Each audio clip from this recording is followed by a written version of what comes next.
Hello all wonderful ladies.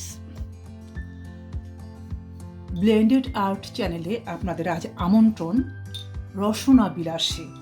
আজ আর art না, আজ হবে রসনা বিলাস, যেটা আমি সবসময় বলি যে কাজের ফাঁকে ফাঁকে মাঝে মধ্যেই আমাদেরকে লোভনীয় ভালো কিছু খেতে হবে, ভালো থাকার জন্যে, নিজেকে তৃপ্তি দেওয়ার জন্যে।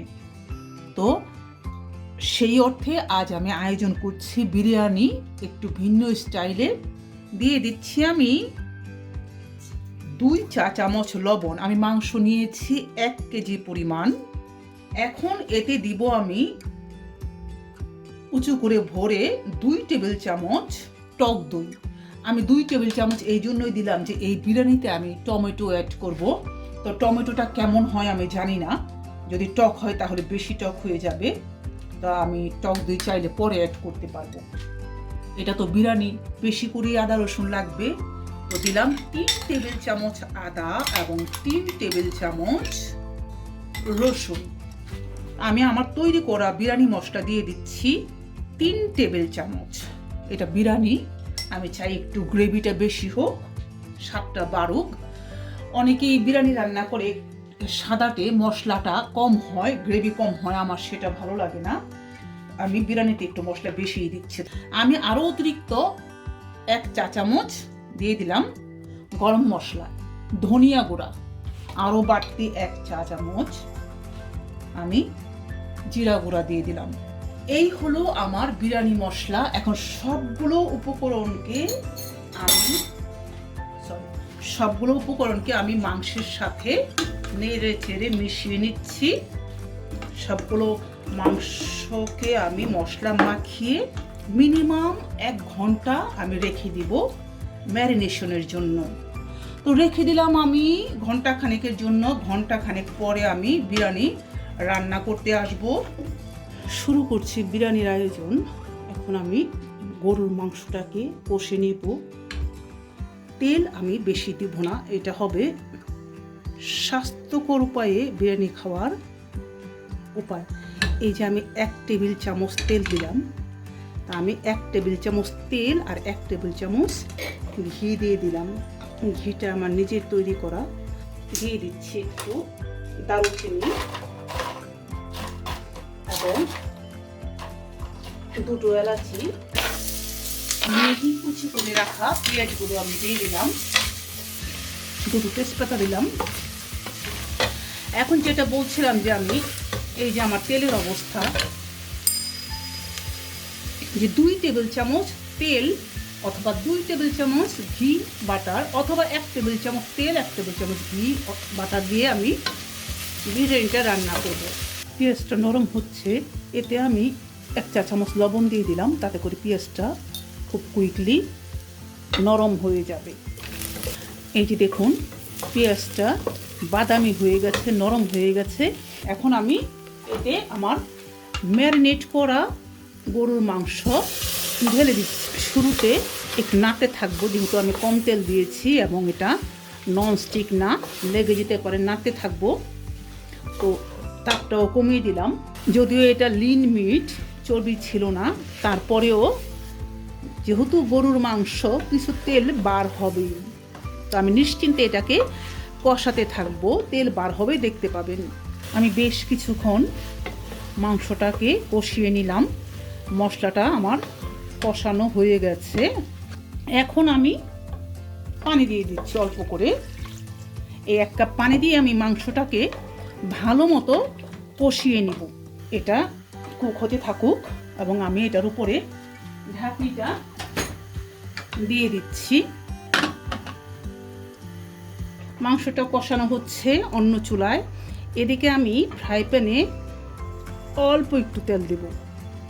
সব কিছুই খাবো আমরা, বিরিয়ানি খাবো, তেল তো লাগবে, কিন্তু সেটা হচ্ছে অল্প তেল। এই যে 1 টেবিল চামচ পরিমাণ তেল দিলাম। এতে আমি স্লো আছে একেবারে আলুগুলো ভেজে তুলবো। আমি বড় বড় 3টা আলু নিয়েছিলাম, এটাকে ধুয়ে পরিষ্কার করে লবণ এবং নামমাত্র হলুদের গুঁড়া, এই নামমাত্র হলুদের গুঁড়া লবণ দিয়ে এটাকে আমি মাখিয়ে রেখেছিলাম।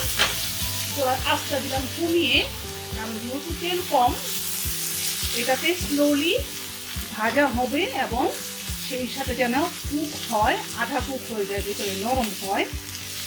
এবং এক পিঠ হলে আমি আরেক পিঠ উল্টিয়ে দিব।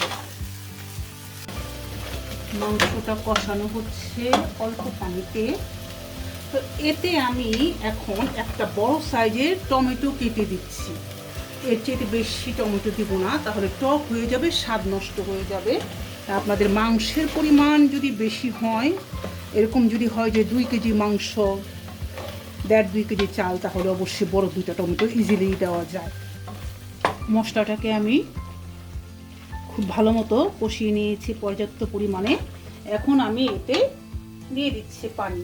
আমি গরম পানি দিচ্ছি, গরম পানি দিলে একটু জলদি ফুটে উঠবে, ঠান্ডা পানিও দেওয়া যায়। এই পানি দিয়ে আমি এতটুকুই, আর দেব না। এই পানি দিয়ে আমি প্রেসার কুকারের ঢাকনি দিয়ে লক করে দেব। 5-7 মিনিটের জন্য লক করে দিলাম। আর এদিকে আমার আলু ভাজা হয়ে গেছে। এটা তো আমি ভাতের স্তরে স্তরে দেব, সে তখন পুরোপুরি কুক হয়ে যাবে। তো আমার মাংসটা কষানো হয়ে গেছে এবং প্রপার কুক হয়েছে। আমি পরখ করে দেখলাম, মানে খেয়ে দেখলাম মাংস কুক হয়ে গেছে। আমি মাংসটাকে সরিয়ে নিচ্ছি চুলা থেকে। চুলায় পানি দিয়ে রেখেছিলাম আমি ভাতের জন্যে, ভাত রান্না করব। মাংসটা আমি ঢেকে রাখি যাতে ঠান্ডা না হয়। পানিটা অলরেডি গরম, ফুটে উঠেছে এবং এতে আমি 1 চা চামচ লবণ দিয়ে দিচ্ছি। না, 1.5 চামচ দিলাম। চালের পরিমাণ বেশি হলে লবণটা বাড়িয়ে দিবেন। পানিতে লবণ দিলে চালের ভিতরে, মানে ভাতের ভিতরে পুরোপুরি লবণটা ঢুকে এবং ভাতটা খেতে বেশ টেস্ট লাগে। তো আমি ধুয়ে রাখা চালগুলো, আমি ধুয়ে পানিতে ভিজিয়ে রেখেছিলাম, এই চালগুলো আমি এখন দিয়ে দিচ্ছি পানিতে। যেহেতু চালগুলো আমি ধুয়ে পানিতে দিয়ে রেখেছিলাম, তো এটা একদম নরম হয়ে আছে। আমি এটাকে বলক আসার পরে, মানে ফুটে ওঠার পরে 1 থেকে 2 মিনিট রাখবো। ভাত যদি পুরোপুরি কুক করি তাহলে কিন্তু বিরিয়ানি একেবারে নরম হয়ে যাবে। এটাকে আধা কুক করতে হবে। আমি পানিতে কিন্তু একটা তেজপাতার একটু দারচিনি দিয়ে দিয়েছি। এটা অপশনাল, না দিলেও হয়, কারণ আমরা পর্যাপ্ত গরম মশলা দিয়েছি। আমি ভাতে আরও একটু লবণ দিয়ে দিলাম। আমি চাই যে চালের ভেতরটাতে লবণ যাক। আমার ভাতটা বলক উঠে এসেছে। ভাতটা হবে আধা সিদ্ধ, বেশি নরম হবে না, আবার একেবারে শক্তও থাকবে না, তাহলে ভেতরের মাছটা সহজেও গলবে না। তো আমার ভাত হয়ে গেছে, এই যে আমি দেখিয়ে নিচ্ছি, চালটা গলে নাই। ভাতটাকে আমি ছাঁকনিতে ঢেলে দেব, পানি ঝরিয়ে নেব ছাঁকনিতে ঢেলে। আমি ভাতটাকে ঝরঝরা করে ঝরিয়ে নিয়েছি। এখন আমি এটাকে স্তরে স্তরে বিছিয়ে দেব। ওকে, আমি প্রথম স্তরে অল্প করে ভাত দিয়ে দিলাম। একটু তাড়াতাড়ি করতে হবে যাতে ঠান্ডা হয়ে না যায়। এবার আমি দিয়ে দিচ্ছি মাংস এবং সেই সাথে সাথে একটু করে মশলাও কিন্তু দিতে হবে। পুদিনা পাতা এবং ধনিয়া পাতা অবশ্যই লাগবে। তো আমি দিয়ে দিচ্ছি পুদিনা পাতা, ধনিয়া পাতা। আমার অবশ্য পুদিনা পাতা, ধনিয়া পাতাটা ফ্রোজেন, আপনারা চেষ্টা করবেন ফ্রেশটা দেওয়ার জন্য। দিয়ে দিলাম এবং আরও দিব আমি এটাকে ভিজিয়ে রেখেছিলাম। এখানে আমার ওয়ালনাট, পেস্তা বাদাম, কিশমিশ আর হচ্ছে চীনা বাদামও আছে সাথে। সবগুলো বাদামকে আমি ধুয়ে ভিজিয়ে রেখেছিলাম। এটা না একেবারেই অপশনাল, আমি সবসময় দিই না, মাঝে মাঝে দিই, মাঝে মাঝে দিই না। আপনারা দিতেও পারেন, নাও দিতে পারেন। এটায় স্বাদের তেমন পরিবর্তন করবে না, কারণ এটা আমি ব্লেন্ড করে দিইনি, কিন্তু যখন কামড়ে দাঁতের নিচে পড়ে খেতে ভালোই লাগে, তাই দিলাম। তো কেউ যদি অতিরিক্ত ক্যালোরির কথা চিন্তা করেন সেক্ষেত্রে পরিহার করতে পারেন। দিয়ে দিচ্ছি রাইস, আলু ভাজাটা মাংসের সাথে সাথে স্তরে স্তরে দিতে হবে। এবার আমি এটাকে ঢেকে দিচ্ছি রাইস দিয়ে। আবারও দিচ্ছি আমি মাংস এবং মশলা।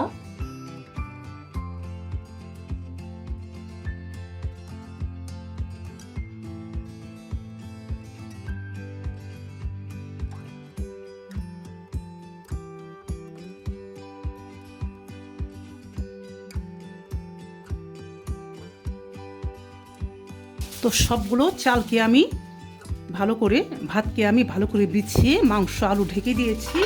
এখন আমি এটাকে ফয়েল পেপার দিয়ে ভালো করে আটকিয়ে দিব যাতে স্টিমটা বার না হয়, এবং আমি এর মধ্যে আর খুলবো না। এটাকে আমি আটকিয়ে দিলাম ভালো মতো। সাইডটাকে বন্ধ করে তাপটা কমিয়ে দিব, তা না হলে কিন্তু নিচে লেগে যাবে, পুড়ে যাবে। এটা আমি লো মিডিয়াম আঁচে রাখবো এবং 10 মিনিট পরে আমি ঢাকনি খুলে দেখব যে কি অবস্থা। যখনই দেখবো স্টিম উঠে গেছে তখনই আমরা বুঝে যাবো যে আমাদের বিরিয়ানি হয়ে গেছে। ওই যে বলেছিলাম না, এক্স্যাক্টলি 10 মিনিটে ওই যে দেখুন স্টিম বার হচ্ছে, তার মানে আমার বিরিয়ানি হয়ে গেছে। 10 মিনিটই লাগলো। আমি এটাকে খুলে দেখাচ্ছি। স্টিম যখনই দেখবেন এভাবে স্টিম উঠছে তার মানে আপনার বিরিয়ানি হয়ে গেছে, আপনাকে আর রাখতে হবে না। এবার এটাকে এভাবে আপনি মিশিয়েও নিতে পারেন অথবা একবারে প্লেটে ঢেলেও নিতে পারেন। তো এর মধ্যে অনেকেই রং দেয়, হলুদ, লাল, বিভিন্ন রং দেয়, তাতে করে একটা কিছু ভাত সাদা, কিছু ভাত লাল, হলুদ, দেখতে সুন্দর লাগে। তো আমি খিচুড়ির রং খেতে চাই না। ঝরঝরে সুন্দর হচ্ছে এবং স্বাদে সত্যি বলছি অতুলনীয় হয় এটা। তা আমি আশা করি আপনারা আমার রেসিপি ফলো করবেন, এইভাবে একবার বিরিয়ানি রান্না করে খেয়ে দেখবেন কেমন লাগে। তারপরে আমার চ্যানেলের কমেন্ট বক্সে কমেন্ট করবেন। আমি আশা করি সবার ভালো লাগবে।